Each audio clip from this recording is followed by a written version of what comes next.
anything about the protest. Nobody. And I found that absolutely stunning, that here was I, an outsider, and all the outsiders that I'd spoken to around the world who had a very clear memory and knew something about it, and yet students here knew nothing. And I was completely unprepared for that, and that struck me as rather strange. But as I did more research, it became fairly clear that I think one of the reasons was that the university, rightly or wrongly, consciously or unconsciously, I suspect consciously, really didn't care to let students know about that. And I think there were probably a lot of reasons for that. When it happened, there was very mixed reactions on campus. I understand that the president of the campus at the time was actually quite supportive of Smith and Carlos's action. But the university as a whole was not supportive. If you've ever had a chance to look at the Spartan Daily, or I'm not sure if it was even called the Spartan Daily in those days, but the school newspaper from those days, is very mixed in its reactions. Now, as you know, it happened in October, so it was the middle of a semester. And the letters and the columns in the paper are pretty mixed about whether this was or was not an appropriate action to make. And I think most of the discussion was based around, should politics come into sport? Now that may sound to us in the 2000s as something just extraordinary, because I think probably most of us today would say that politics and sport are kind of intertwined. But in the 1960s, particularly the International Olympic Committee was trying very hard to keep politics out of sport.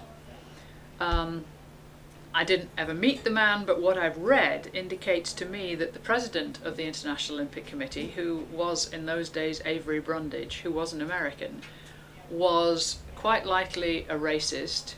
Most people have said definitely a bigot.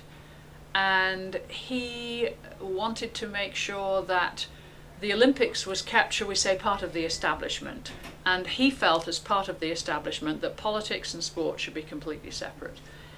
And so I think because he viewed the two, well, of course there were more than two, but the two focused in the protest, as having somehow dishonoured sport by bringing politics into it, that was something that was the wrong path to take. So he instituted, I believe, the idea that they should be kicked out of the Olympics. I believe at first the USOC didn't want to do that, but eventually they went along with it too.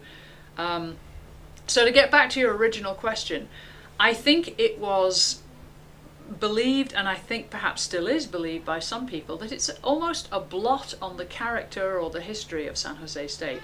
I personally view it very differently. I mean, I wouldn't have that thing up there. I wouldn't have spent some time, a little bit of time, working on the whole recognition if I didn't believe that it was a quite courageous action taken in very difficult times. I've talked to a lot of African Americans who were students here in the 1960s, and they say things like, California generally people think was not a very racist, not a very segregated society. But when you talk to African American students, they will tell you that in the 1960s they would call up on the phone and say, can I rent this apartment? And they would say, sure, come over. And when they went over and knocked on the door and people saw that they were black, I just rented it, sorry. And that would happen so often that there was clearly huge racism. It wasn't as it was perhaps in the South, but it was here nonetheless. In 1968, there were 68 black students on campus, and I say black specifically because that was a combination of African students and African American students. In fact, I believe there were more African students than African American, but I think every single one of the African American students was on a sports team. So it was a very small group. It was a relatively isolated group. And I think it's important that we do remember it, but I think the university has got very mixed feelings about it, perhaps even now. And so, personally, how would you feel that most of the faculty at San Jose State University reflects it, as you already addressed it a little bit, but do you feel that, as a whole, most of the university feels proud of Smith and Carlos and their actions? Well, it's a good question, and I think things have changed immensely. If I can just use another example to illustrate how I'm going to respond, Cassius Clay, Muhammad Ali, I think was viewed by a lot of people as a hero. And then, because of his refusal to be inducted into the armed forces, he then became a lot of people's, he went from hero to goat in a way. However, if you look at the love with which he was surrounded, I think, more recently, he's gone from here to here to here. And what that shows me is that with the passage of time, people think differently about people. And I think Smith and Carlos is a very similar kind of incident. I would suggest that even people who thought at the time that it was, some people thought it was an unpatriotic gesture, some people thought it was bringing politics into sport and was wrong. Some people, I don't know what other people thought, but clearly there was a lot of resentment around it. And yet I think some of those people now look back and say, wow, they were brave. And I think the passage of time changes people's perceptions of how they see things. And I think that's a very important lesson for us all to learn. Just because you think something's good or bad now doesn't make you think you're always going to think it's good or bad. So I would say now, just from talking to faculty casually, haven't done any study on the subject, I think that probably the majority of faculty, those who do care or who know anything about it, would probably now be more proud than anything else, because there's been enough time gone by. I mean, clearly now people would look at that gesture and say, nobody was hurt, nobody got injured, nobody died. Why was there such a fuss?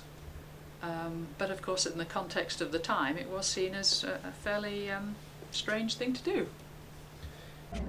So, if you look at this track, they got bottle caps, stains all in this track. This is a disgrace to the San Jose State and their whole legacy that we're known for. And look at that right there. I don't even know what that is, but I know that's not supposed to be on the track. And you just look out the field, look at this whole facility. They say this is San Jose State's track. I don't buy that. That's kind of a slap in the face to everyone who ran track, anyone who did track, or anyone in the athletic department that knows that we are known for San Jose State as Speed City. And look at what we got to run on. We got to run on a bunch of weeds, and you look over there and they got flag football going on. They're running on a somewhat decent field, and we got left with this. We're running on this. San Jose State, Speed City, this is what we're running on. I believe you'd have to